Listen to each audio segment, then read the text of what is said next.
4 दिन पहले मेरी और मेरे पति की हुई जोरदार लड़ाई। पति ने भगवान को गुहार लगाई, बोले हे भगवान तंग आ गया हूँ ऐसी पत्नी से, मुझे उठा ले, मैं कौन सी कम थी।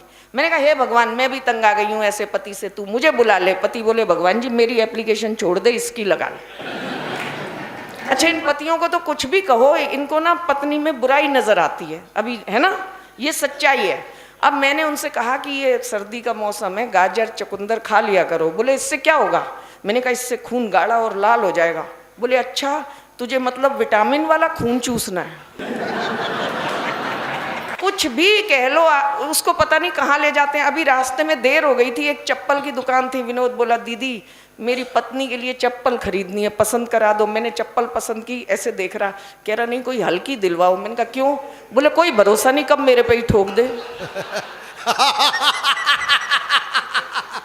मतलब कुछ भी कर लें हम लोग, इन पत्नियों के ऊपर कुछ ना कुछ कह देते। लेकिन हमसे पूछो ये पति नाम का प्राणी होता कैसे है।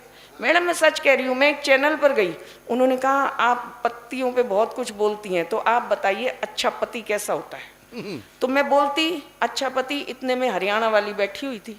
हरियाणा वाली ताई ने माइक छीन लिया मेरे हाथ से, बोली यो के बतावेगी। मैं बताती हूँ अच्छा पति कैसा हो गया है। मैं कहा ताई आप बता दो। बोली अच्छा पति भूत जैसा हो गया है। अब वो जो टेलीविजन की एंकर थी वो, मैं सब हैरान, जैसे आप हैरान बैठे हो भी ताई क्या बोल रही है। हमने कहा ताई अच्छा पति भूत जैसा होता है क्या मतलब। बोली और के अच्छा पति भूत जैसा हो गया, ना जिंदगी में भूत देखा ना अच्छा पति देखा। तो बस हम तो पति पत्नी लड़ते झगड़ते इसी तरह जिंदगी गुजार लिया करते हैं। और हम पति पत्नी एक दूजे से नहीं उस ऊपर वाले से डरते हैं। वो जैसे चाहे डुगडुगी बजाता है, वो जैसे चाहे सबको नचाता है, सिर्फ और सिर्फ उसी के हंसाने से हंसती है ये दुनिया। वरना इस दुनिया में कौन है जो दूसरों को हंसाता है। मस्ती का माहौल है सब कुछ। लेकिन आज यहाँ पर जब आप लोगों को देखती हूँ तो मुझे लगता है कि माँ बाबा वाली कविता सुना दो। हाँ पेमेंट के हिसाब से सुनाओ जो आपका मन है। फिर तो ना ही सुनाऊं। चलो छोटी छोटी माँ बाबा वाली कविता बहुत अच्छी है, सुनाओ। नहीं सुनाओ। उसे हम अगली पेमेंट पे सुनाएंगे। अच्छा, वो अच्छा। बात तो सही है लेकिन नहीं सच में वो फिर कभी सही सबके बीच। लेकिन जब माँ की बात आई और मोनिका ने भी माँ की बात कही, तो यहाँ पर माँ स्वरूप जब बैठे हुए हैं तो 4 पंक्तियाँ याद हैं, वो आप सबको सौंपती हूँ। और मुझे लगता है उससे बेहतर पंक्तियाँ माँ पर मैंने शायद नहीं कभी देखी सुनी। कि खुदा ने जब माँ को बनाया होगा, खुदा ने जब माँ को बनाया होगा, यकीन मानिए वो बहुत पछताया होगा। खुदा ने जब माँ को बनाया होगा, यकीन मानिए वो बहुत पछताया होगा। खुदा का काम था मोहब्बत, वो माँ करने लगी। खुदा का काम था बरकत, वो भी माँ करने लगी। खुदा का काम था दुआएं, वो भी माँ देने लगी। माँ को बनाकर उदास वो परवरदिगार हो गया। खुदा का काम माँ ने कर दिया, खुदा बेरोजगार हो गया। वाह वाह वाह वाह, क्या बात है। माँ को बनाकर उदास वो परवरदिगार हो गया। खुदा का काम माँ ने कर दिया, खुदा बेरोजगार हो गया। तो छोटी छोटी पंक्तियाँ हैं और देशभक्ति की भी बात हो रही है।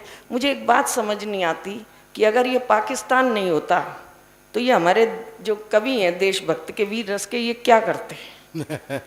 है ना, ये सच्चाई है। लेकिन चलिए 2 कौड़ी का पाकिस्तान, हम क्यों अपनी 2 करोड़ की कविता खराब करें। 2 करोड़ की कविता खराब करें। तो टेंशन नहीं लेनी, मस्ती में रहना चाहिए और टेंशन बिल्कुल नहीं लेनी। मैं आपको अपनी शुरू की कुछ घटनाओं से जोड़ती हूँ और फिर एक छोटी सी कविता सुनाकर स्थान लूंगी। बहुत आनंद आ रहा है आप सबके बीच, बहुत अच्छे से आप सुन रहे हैं। आप सबको याद होगा जब मोदी जी ने नोट बदल दिए, है ना। तो जब मोदी जी ने नोट बदले तो सारा देश बैंक की लाइन में लग गया।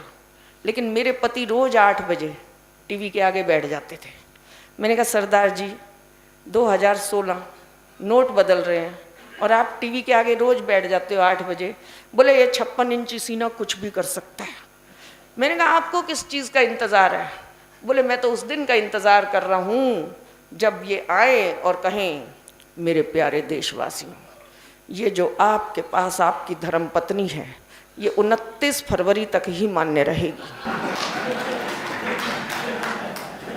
देखो कितनी बढ़िया ताली बजाई, सबके चेहरों पे हंसी आ गई।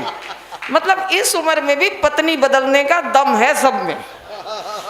लेकिन आप सोचो, मैंने टेंशन नहीं ली। कारण, अब देखो चाय वाले को कौन मना कर सकता है, क्या पता कल प्रधानमंत्री बन जाए, है ना। तो हम टेंशन ही नहीं लेते, चलो मस्ती में रह भाई, खूब चाय बना और कल का प्रधानमंत्री बन जा, कोई टेंशन नहीं है। अच्छा ये बताइए कि मैं बता रही थी कि मैंने जब पति ने कहा कि मैंने तब भी टेंशन नहीं ली।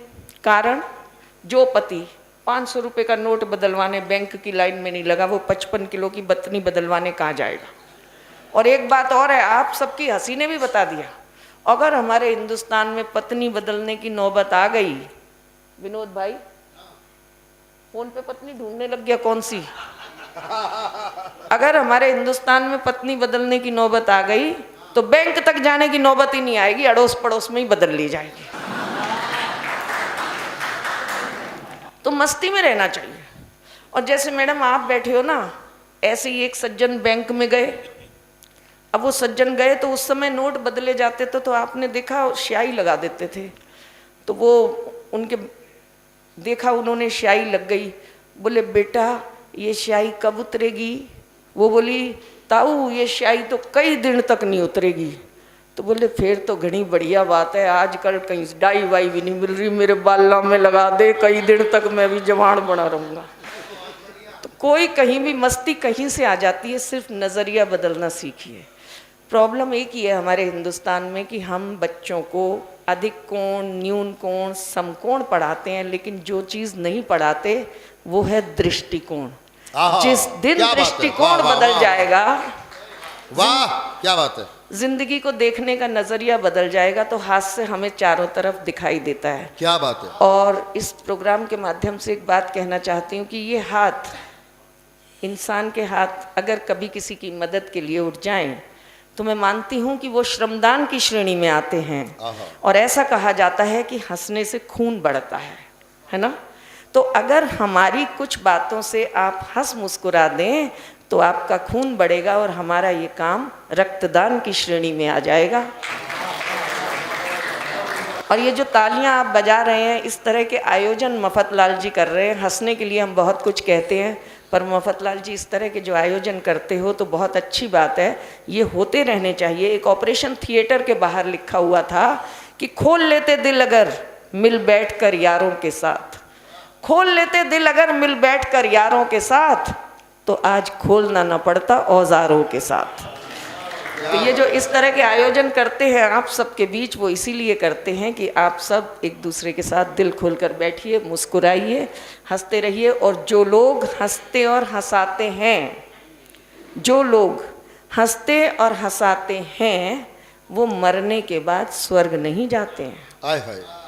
जो लोग हंसते और हंसाते हैं वो मरने के बाद स्वर्ग नहीं जाते हैं, क्योंकि वो लोग तो जहाँ बसते हैं उसी जगह को स्वर्ग बनाते हैं। बहुत बहुत खुश रहिए, आबाद रहिए, मुस्कुराते रहिए, कार्यक्रम करवाते रहिए और पेमेंट थोड़ी बढ़ाते रहिए। धन्यवाद।